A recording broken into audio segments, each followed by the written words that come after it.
Assalamualaikum warahmatullahi wabarakatuh. Perkenalkan, kami dari kelompok 4 yang beranggotakan Firda Nur Hidayah, Nurwiyatul Rizkia, Petronella Praspadini, Anggi Firman Pratama, Giovanni Yoga Suwandana, dan Firahaniar Maswain. Pada kesempatan kali ini, kami akan membahas mengenai tax planning atas transaksi khusus.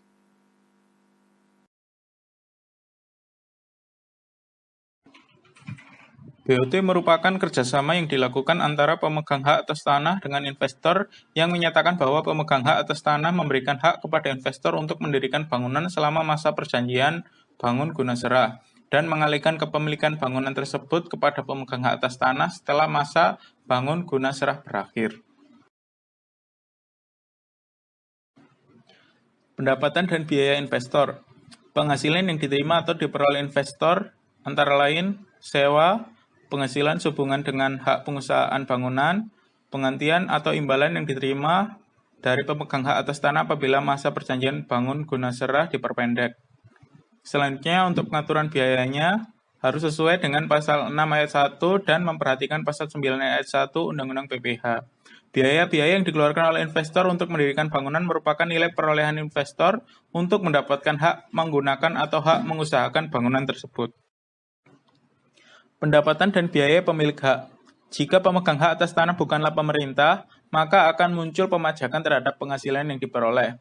Penghasilan tersebut dapat berupa pembayaran berkala yang dilakukan oleh investor, bagian dari uang sewa bangunan, bagian keuntungan dari pengusahaan bangunan dengan nama dan dalam bentuk apapun, dan penghasilan lainnya sehubungan dengan perjanjian bangun guna serah.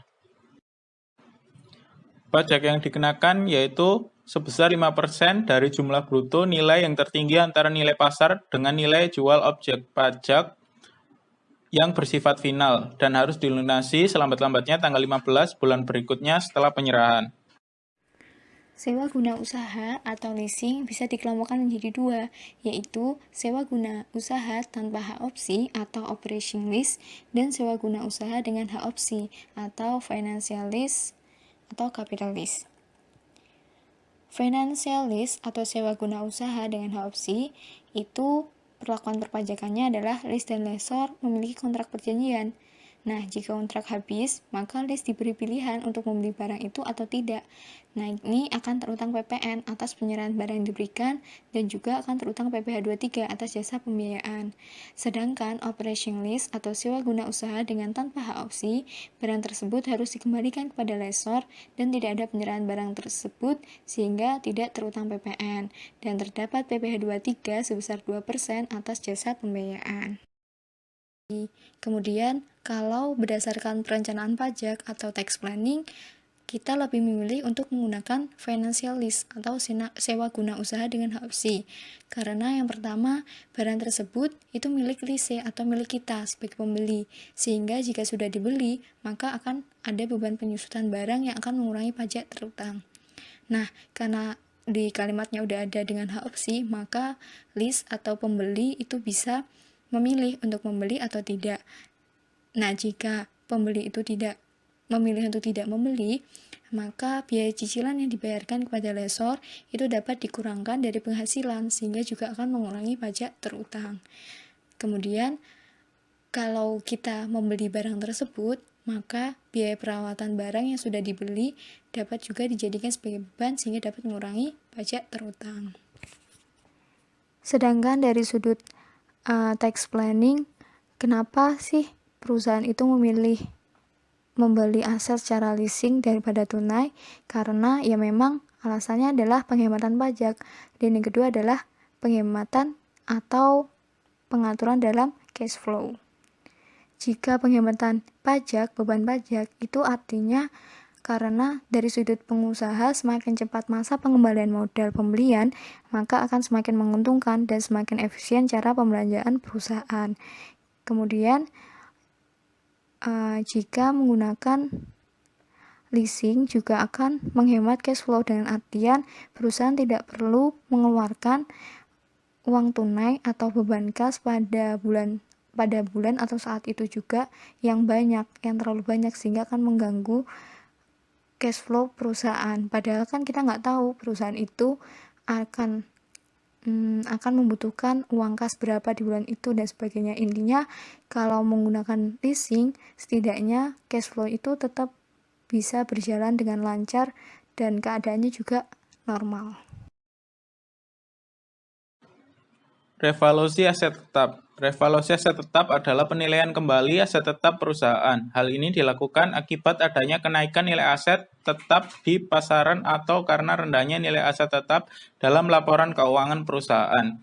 Tujuan utamanya yaitu agar perusahaan dapat melakukan penghitungan penghasilan dan biaya secara lebih wajar.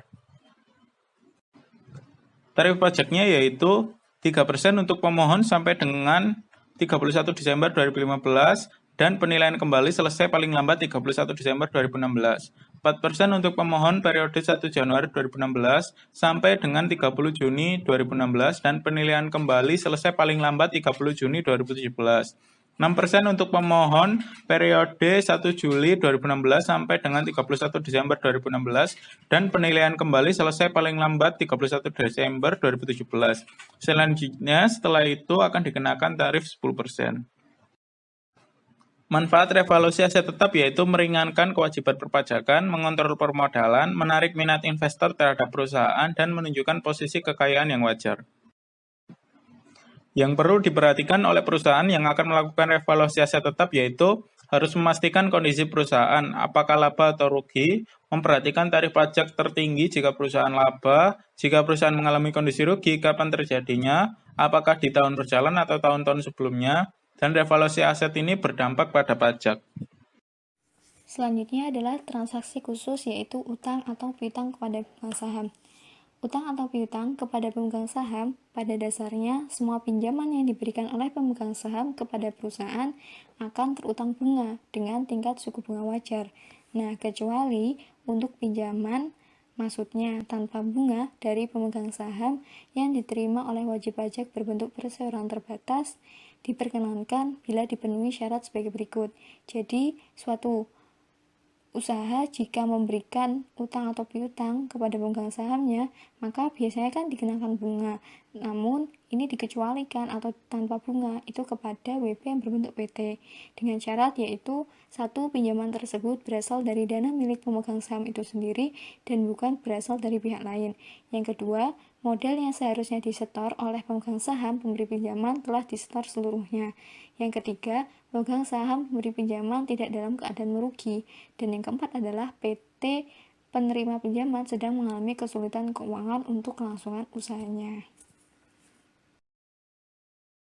Bunga pinjaman, penghasilan berupa bunga deposito tabungan, serta diskonto sertifikat Bank Indonesia atau SBI yang diterima baik oleh wajib pajak badan maupun wajib pajak orang pribadi merupakan objek pajak penghasilan yang bersifat final sehingga kurangkan dari penghasilan bruto wajib pajak atau dengan kata lain tidak dapat dibebankan sebagai biaya secara fiskal. Peraturan Pemerintah Nomor 123 Tahun 2015 JO PP Nomor 131 Tahun 2000 dan Pas PP Nomor 94 Tahun 2010. Adapun biaya yang dikeluarkan untuk memperoleh penghasilan berupa bunga deposito tidak dapat dibebankan sebagai biaya secara fiskal karena bunga deposito merupakan objek PPh yang bersifat final. Namun, khusus untuk biaya bunga pinjaman yang dibayarkan kepada pihak ketiga dalam hal dana yang didapat dalam bentuk deposito berjangka atau tabungan lainnya bersumber dari pinjaman tersebut diatur lebih lanjut dalam Surat Edaran DJP nomor SE 46/PJ 4/1900. Adapun ketentuan pengecualiannya, bunga yang dibayarkan atau terutang atas pinjaman wajib pajak dari pihak ketiga dapat dibebankan sebagai biaya sesuai dengan Pasal 6 Ayat 1 Undang-Undang PPh dalam hal 1. Dana pinjaman tersebut disimpan atau ditempatkan dalam bentuk yang atas biasanya dikenakan PPh yang bersifat final.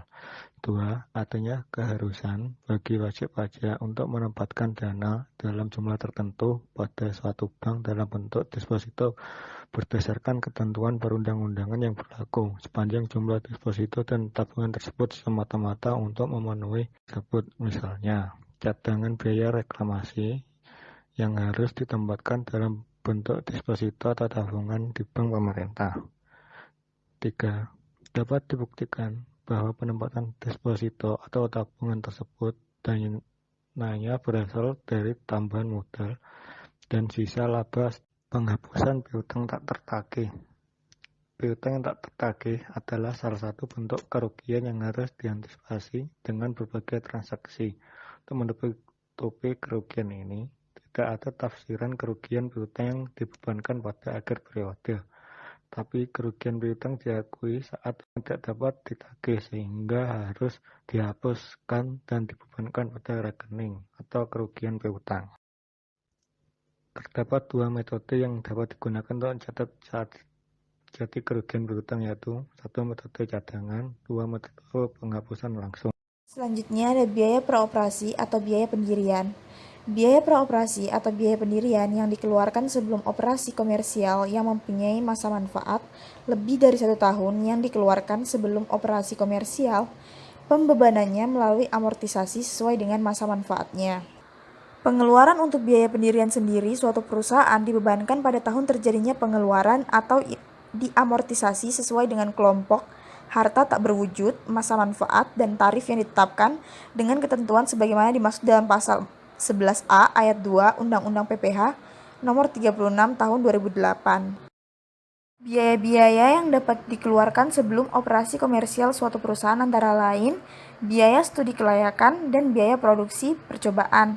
Biaya studi kelayakan di sini adalah biaya yang untuk melakukan penelitian terhadap rencana bisnis apakah layak untuk dilaksanakan sehingga investasi yang akan dilakukan akan memberikan imbal hasil yang menguntungkan bagi calon investor. Dan biaya produksi percobaan sendiri merupakan biaya untuk memproduksi barang sebagai contoh dari barang yang akan dijual kepada konsumen. Biasanya, produksi percobaan dilakukan perusahaan untuk mengetahui kualitas dan kapasitas produksi barang yang dapat diproduksi oleh perusahaan. Kemudian ada biaya-biaya yang tidak termasuk dalam pengertian biaya sebelum operasi komersial.